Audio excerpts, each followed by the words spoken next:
Assalamualaikum warahmatullahi wabarakatuh. Perkenalkan, nama saya Fatoni Maulidin dari 11 TK 2. Di sini saya akan menjelaskan materi ban dan spesifikasi ban. Ban adalah bagian kendaraan yang bersentuhan langsung dengan permukaan jalan. Ban-ban ini berputar pada permukaan jalan dan tenaga mesin ditransfer melalui ban. Ban juga berfungsi sebagai peredam untuk memperlembut kejutan dan permukaan jalan dan menambah kenyamanan berkendaraan. Ini fungsi ban, yaitu ban menopang seluruh berat kendaraan. 2. Ban bersentuhan langsung dengan permukaan jalan yang memindahkan gerakan dan daya pengereman ke jalan, dengan demikian mengontrol gerak awal, kecepatan tinggi atau rendah, pengereman dan belokan. 3. Menyerap kejutan dan diterima dari permukaan jalan yang tidak rata. Ini gambar dari konstruksi ban. Selanjutnya saya akan menjelaskan dari tipe ban. Ban ini terbagi menjadi dua tipe, yaitu ban bias dan ban radial. Menurut konstruksi dibedakan menurut chargesnya, dan ban dapat digolongkan menjadi ban bias dan ban radial. 1. Yaitu ban bias. Ban charges untuk ban bias atau bias layer disusun dari lapisan-lapisan benang yang membentuk sudut 30 derajat sampai 40 derajat terhadap garis tengah ban. Susunan seperti ini untuk menopang beban pada arah memanjang dan arah melintang. Akan tetapi pada saat menerima beban vertikal, lapisan benang cenderung menggeliat seperti diperlihatkan pada gambar di bawah ini.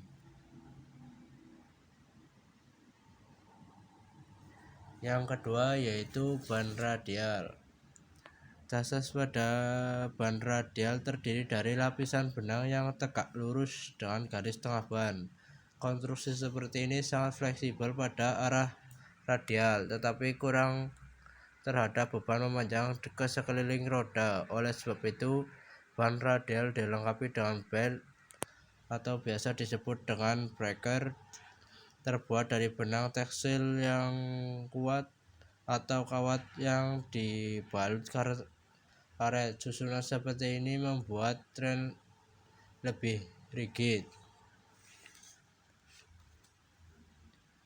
Selanjutnya saya akan menjelaskan ban biasa dan ban tubeless.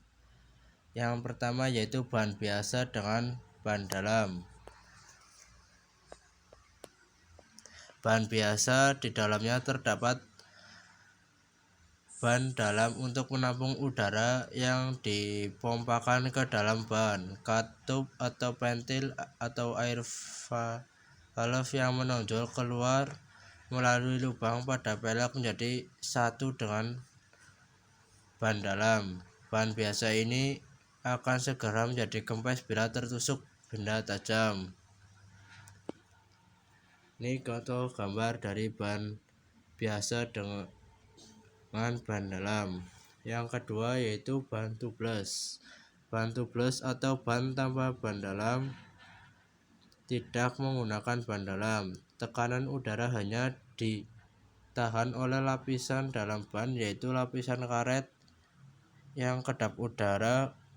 Karena ban tubeless tidak menggunakan ban dalam, maka ventil atau air valve langsung dipasang pada pelek.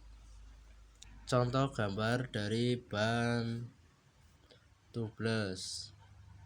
Keuntungan pada ban tubeless: bila tertusuk paku atau benda tajam lainnya, tidak menjadi kempes sekaligus karena lapisan dalamnya menghasilkan efek merapatkan sendiri sekaligus tertusuknya pada saat kendaraan berjalan. Biasanya tekanan udaranya tidak turun tiba-tiba yang menyebabkan pengemudi kehilangan kontrol kendaraan. Contoh gambar ban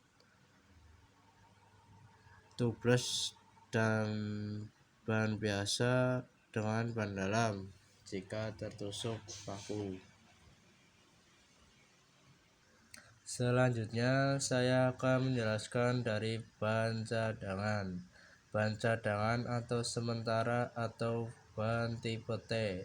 Ban cadangan sementara ini bentuknya lebih kecil, tujuannya untuk menghemat tempat dalam bagasi. Penggunaannya bersifat sementara ketika ban standarnya bocor. Ban tipe T ini adalah ban tubles dengan charges model bias. Diameter luarnya hampir sama dengan ban standar, tetapi lebar thread dan keseluruhannya lebih kecil, dan thread dan charges lebih tipis. Untuk mengimbangi beban dan kemampuannya, maka tekanan udaranya dibuat lebih besar, yaitu 4,2 kg per cm kubik atau 60 psi. Ini contoh gambar ban tipe T dan ban standar. Ban tipe T ini lebih kecil dari ban standar. Yang kedua yaitu sistem kode spesifikasi ban dan pelek. T yaitu penggunaan sementara 135 yaitu lebar atau milimeter, 70 yaitu aspek rasio. D mengartikan ban bias, 16 yaitu diameter dari pelek. Yang kedua pelek roda. 4 mengartikan lebar pelek. T yaitu bentuk flash pelek atau untuk ban pemakaian sementara. 16 yaitu diameter dari pelek. Selanjutnya yaitu sistem kode spesifikasi ban. Pada sidewall ban biasanya terdapat kode yang menunjukkan lebar ban, diameter dalam atau diameter pelek, dan ply rating. Untuk ban kecepatan tinggi terdapat kode tambahan, misalnya H, S, dan seterusnya. Pada ban radial terdapat huruf R, diantaranya ada pula yang mencantumkan aspek rasio. Ban bias. Ini yaitu spesifikasi dari ban bias, ban radial, dan sistem kode ISO International Standardization Organization. Yang kelima yaitu perawatan ban. Ban adalah bagian kendaraan yang bersinggungan langsung dengan permukaan jalan. Karena itu harus ditangani dan dirawat dengan benar agar dapat diperoleh pengendaraan aman, nyaman, dan ekonomis. Tekanan udara ban. Tekanan udara pada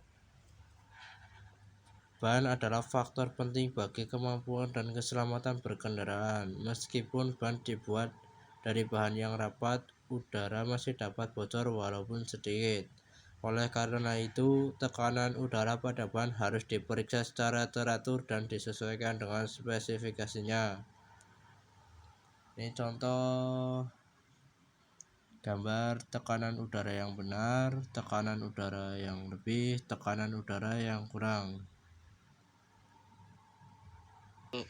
Mungkin cukup sekian dari saya. Bila ada salah-salah kata mohon dimaafkan. Terima kasih. Wassalamualaikum warahmatullahi wabarakatuh.